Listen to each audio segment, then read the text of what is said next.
Hello everyone, welcome to this another video by Simplilearn.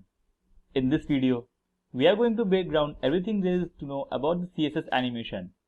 CSS animations make it possible to animate transitions from one CSS style configuration to another. Animations consist of two components, a style describing the CSS animation and a set of keyframes that indicates the start and end states of the animation style, as well as possible intermediate. Now, to understand this better, I have an example. So let's get started now. So we are on our Sublime Text Editor. Now to get started, I have a very basic example with HTML and CSS. I have a parent element here. And inside this parent element, I have a div class child. So when you go back to the page, it will look something like this. This pink color is the parent element and the small box with the red color is the child element. Whenever you hover over the element, the child elements move from left side to the right side of the parent. We want to talk about animation. In case, there are two different ways to animate. One is the CSS transition property, which works well with only simple animation. If you want to learn about CSS transition property, you can refer to the last video on CSS transition. There is a full-fledged animation property which is used for more complex animation. I am going to show you how you can make this simple transition into animation. For this example, we'll make this child element move all around the box using animation. So let's go back to our code. So just like the transition property, we have the several properties in the CSS animation as well. This consists of like timing function, fill-in mode and several other functions in the CSS animation. So to convert the transition into animation, all we need to do is write the word animation. And you write the animation where you want it to happen. In our case, here is our hover, so we write the animation here. And as you write, you will notice that you have more properties in animation than transition. In general, you will write everything in this animation keyword because it is easier. You can write it separately as well, like animation delay, duration, animation name. But we will use the shorthand property of the animation.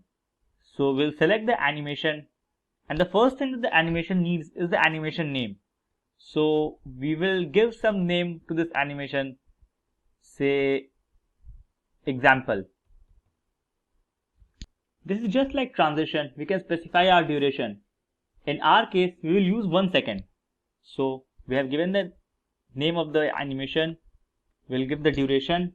We can define a timing function which will be ease out.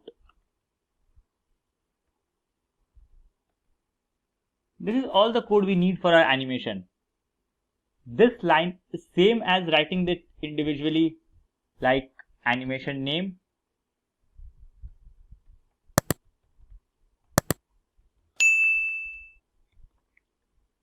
animation duration 1 second, and animation timing function, which will be ease out, or let's say ease in. So for the better understanding, let's just remove this shorthand property and use the individual properties.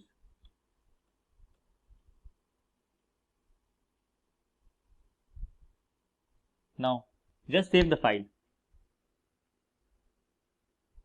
Let's understand briefly what each of these properties do. The animation duration property defines how long time an animation should take to complete. If the animation duration property is not specified, no animation will occur because the default value is 0 seconds. The animation timing function property specifies the speed curve of the animation. Now comes the keyframes. Keyframes are used to define the animation name. We'll come down here and write at the rate keyframes, followed by the name of the animation. The keyframes has to be put outside any selector. Keyframes essentially determine what our animation looks like between the value 0% and 100%. So at our animation, we want to have this translate. So we'll write 100% and we'll write transform translate x 100% and save the file. Now, when you save and go back to the page, you will notice the smooth transition of the animation when you hover over. One thing you will notice that as soon as the animation is over, the box goes back to the original place. The reason for this is all the process happens inside this keyframe, this one. As soon as the animation is done, the default state kicks in. If we want this to stop in the transformed state, like box should be here, is on the right side, we have to specify it in the animation property. We'll set the animation fill mode to forwards. So here, we'll set the animation fill mode to forwards. Just save, and then when you go back to the page and refresh, you'll see the box stops on the right side and doesn't go back to the original state. Now that we have a basic understanding of the animation and its different properties, let's work around our main aim to move this child element all over the parent element, from this to this side to this side to this side. So here at the keyframes, we'll just delete this and we'll start with 0%. So here at the 0%, we'll set the transform and translate x to 0.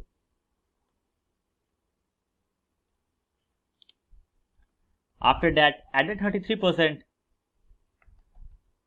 we want this box to move down. So we'll work on translate y. So we'll translate the y to 100%. At 66%, we want both the x-axis and y-axis to move from here to this side. So we'll set translate x to 100% and translate y to 100%. And finally, at 100%, we want to translate x back to 100% on the upward side. So when you save and refresh,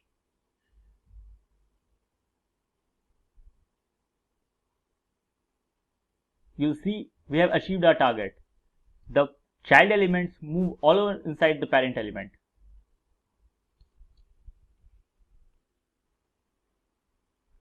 To watch it a little bit more slowly, let's change the time here to 3 seconds.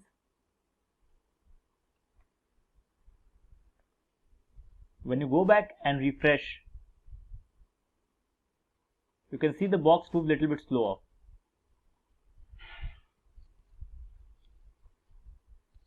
So, with the animation property, we can go a step further. We can tell our animation how many times to repeat, the order of the animation, among other things. So, the animation iteration count property specifies the number of times an animation should be played. Let's set it to 3. So here, we'll set the animation iteration count to 3. The animation direction property defines whether an animation should be played forwards, backwards, or in alternate cycles. So, for the animation direction, we'll set it to alternate. Now, if you save and go back,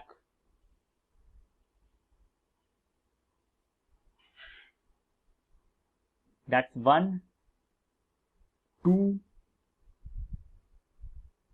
and 3. After the 3 count, the animation will stop. And you must have noticed that the box were moving on the alternate rounds. Let's go back to see it again. This is the first cycle. Now it moves on the other direction. And now on the other direction. So this is for animation. You can see animation property is as same as a transition property with some more functions and sub-properties. You can add more complex animations to the page with the help of this animation property. I hope you liked this video. If yes, please hit the like button and don't forget to subscribe. Thank you and happy learning.